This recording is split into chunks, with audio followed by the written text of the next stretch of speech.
I get it, nothing kills the excitement of a new workshop upgrade like the moment you actually try it out and discover it's not the dream you imagined.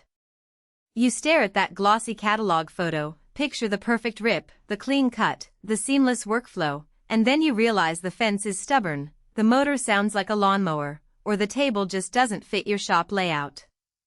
That's the exact scenario I'm trying to help you avoid. Link is in the description if you want to check the product details on Amazon.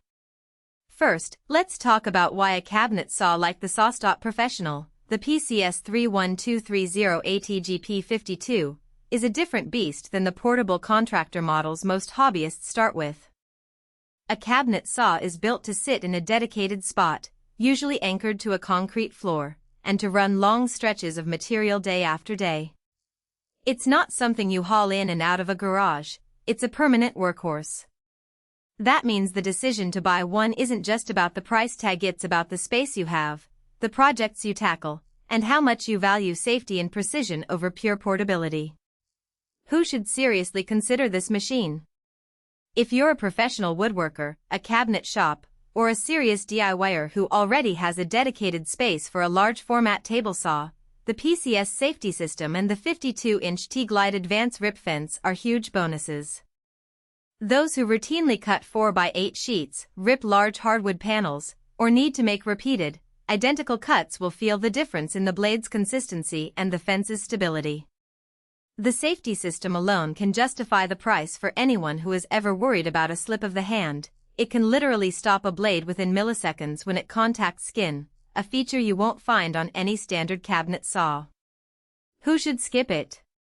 If you live in a small apartment, share a garage with other hobbyists, or only need a saw for occasional weekend projects, the PCS is overkill.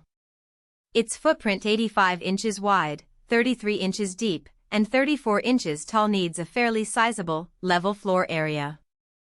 You'll also need a 240-volt circuit, which not every home workshop can accommodate without a dedicated electrician.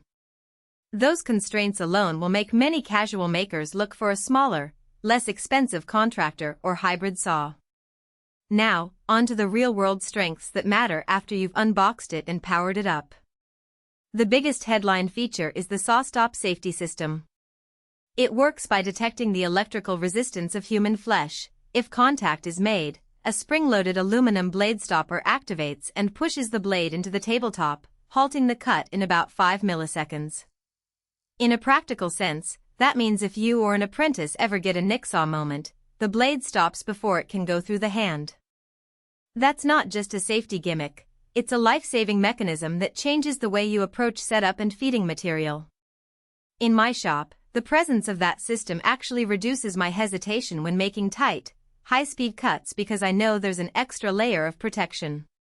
The 52-inch T-Glide Advance Rip Fence is another game-changer. It glides on a machined aluminum rail, which keeps the fence square to the blade across the full length of the table, eliminating the common drift you see on cheaper fences. When I set up a repeatable cut for a series of cabinet doors, the fence held its position without any micro-adjustments, even after 20 minutes of continuous use. That consistency translates into less waste, no more recutting a panel because the fence slipped a fraction of an inch midway through the job. The motor is a robust 3-horsepower unit that runs at 3,600 revolutions per minute, delivering the torque needed to slice through dense hardwoods, marine plywood, and even laminated panels without bogging down. In practice, you'll notice the blade staying at a constant speed, which keeps the cut clean and reduces splintering.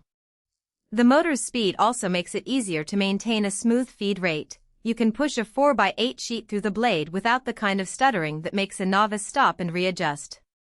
But every machine has trade-offs, and the PCS is no exception. The first practical downside is the noise level. Because it's a full-size, high-torque cabinet saw, it produces a louder whine than a light contractor model. In a residential area or a shared workshop, you'll need to consider hearing protection and possibly some acoustic treatment if you want to keep the noise from echoing off walls. The second issue is the weight. At roughly 500 pounds, moving it even a short distance takes a crew and a dolly. This isn't a problem if you have a permanent spot, but it does mean you should plan your shop layout carefully before purchase. Another hidden cost is the blades. The safety system is calibrated for standard 10-inch carbide blades. If you opt for a specialty blade, say a Thinkerf or a non-carbide type, you'll need to verify compatibility. Otherwise, you risk the safety system either not activating or falsely triggering. That's an extra step most first-time buyers might overlook. Additionally, the fence, while precise, can be